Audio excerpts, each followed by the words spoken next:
আসসালামু আলাইকুম। আশা করি সবাই ভালো আছেন। আজকে মা নিয়ে কিছু কথা বলবো। জানি না কার মা আছে কার মা নেই। আমি বড় ভাগ্যবান, আমার মা আজও বেঁচে আছে। মা, যখন মা ডাকটা মুখ থেকে বের হয় তখন মনে হয় মনটা ভরে যায়, প্রাণটা ভরে যায়। মা এমন একটা শব্দ, মা এমন একটা জিনিস, দুনিয়ার সব বাক্য থেকে আমার মা বাক্যটা সবচেয়ে ভালো লাগে। যে মা 10টা মাস 10 দিন গর্ভধারণ করলো, পেটে রাখলো, পেটে ধরলো, কত লাত্তিকতা খেলো, কিন্তু মা একবারও চিৎকার করে বলে না আমার ছেলেটা খারাপ, আমার ছেলেটা ভালো না, কষ্ট দিতেছে, মা বলে না। আপনি যখন দুনিয়াতে আগমন করেন, আপনার মা কিন্তু বিনা স্বার্থে আপনার জন্য পরিশ্রম করে। আপনি যখন ডান দিকে প্রস্রাব করে দিতেন, আপনার মা বাম দিকে শোয়াইতো। আপনি যখন বাম দিকে প্রস্রাব করে দিতেন, আপনার মা ভিজা জায়গায় শুইয়া ওই মাটা বুকের উপর আপনাকে আগলায় রাখতো। আজকে দুনিয়াতে অনেক মানুষই বলে মা নাকি স্বার্থপর হয়। আরে ভাই, মা যদি স্বার্থপরই হইতো, ওই মা কি তোমাকে জন্মদান দিত?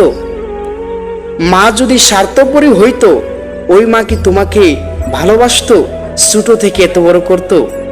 মা যদি স্বার্থপরই হইতো, ওই মা কি তোমাকে লেখাপড়া শিখাইতো? মা যদি স্বার্থপরই হইতো, ওই মা কি তোমাকে পোশাক কিনে দিত, খাবার খাওয়াইতো, তোমাকে লালন পালন করতো? মা স্বার্থপর হয়, কিন্তু যেই মা স্বার্থপর সেই মা প্রকৃতপক্ষে মা না, মা হওয়ার যোগ্য না।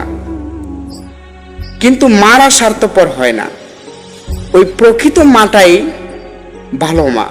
কিন্তু যেই মা স্বার্থপর হয় সেই মা তো কোনোদিন মাই না। আপনি নামে শুনতেছেন মা, কাজে কিন্তু মা না। আপনার মা 24টা মাস বুকের দুধ পান করাইলো, সেই মা কিভাবে স্বার্থপর হয়? আমরা অনেকেরই ভুল ধারণা, মা নাকি স্বার্থপর হয়, মা নাকি টাকা পয়সার জন্য আপনাকে লালন পালন করতেছে, মা কিছু পাওয়ার জন্য আপনাকে লালন পালন করে নাই। ওই মাটা আপনাকে ভালোবেসেই জন্ম দিয়েছে। আজকে সমাজের মধ্যে দেখা যায় যে অনেক মানুষই ছেলে সন্তান তার পেটে থাকে, কিন্তু ডাক্তারের কাছে যায় সেই ছেলেকে নষ্ট করে ফেলে, মেরে ফেলে। সেই মা কি মা? সেই মা মানে। কাজে আমাদের ভুল ধারণা দূর করতে হবে। মা কোনোদিন স্বার্থপর হয় না। পৃথিবীর শ্রেষ্ঠ শব্দ হলো মা।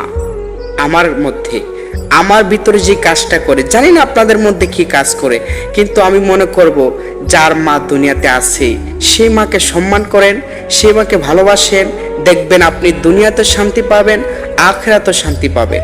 কারণ মায়ের মনে যদি কষ্ট দেন, তাহলে আল্লাহর আরশ কিন্তু ক্ষেপে যায়। আপনি যদি মায়াকে কষ্ট দিয়ে থাকেন, আজকে মায়ের কাছে মাফ চাইবেন। আপনি যদি মাকে কষ্ট দিয়ে থাকেন, মাকে আপনি জড়িয়ে ধরবেন, মাকে আপনি ভালোবাসবেন। আপনার মা কি চায়? একজন মা কিন্তু তার ছেলের কাছে একটু ভালো ব্যবহার চায়, একটু ভালোবাসা চায়। আমার ছেলে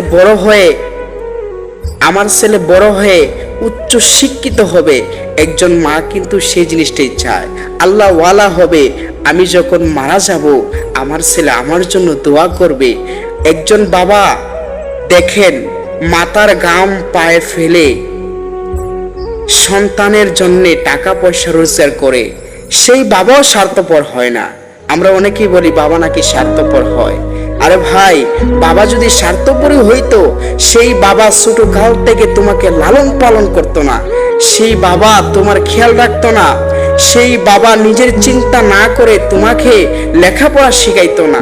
যখন ঈদের সময় আসে, সেই বাবা তোমাকে নতুন পোশাক কিনে দিত না। একজন বাবা, যেই বাবার টাকা পয়সা নেই, সেই বাবা নিজে পোশাক না কিনে একজন ছেলের জন্য পোশাক কিনে দেয়।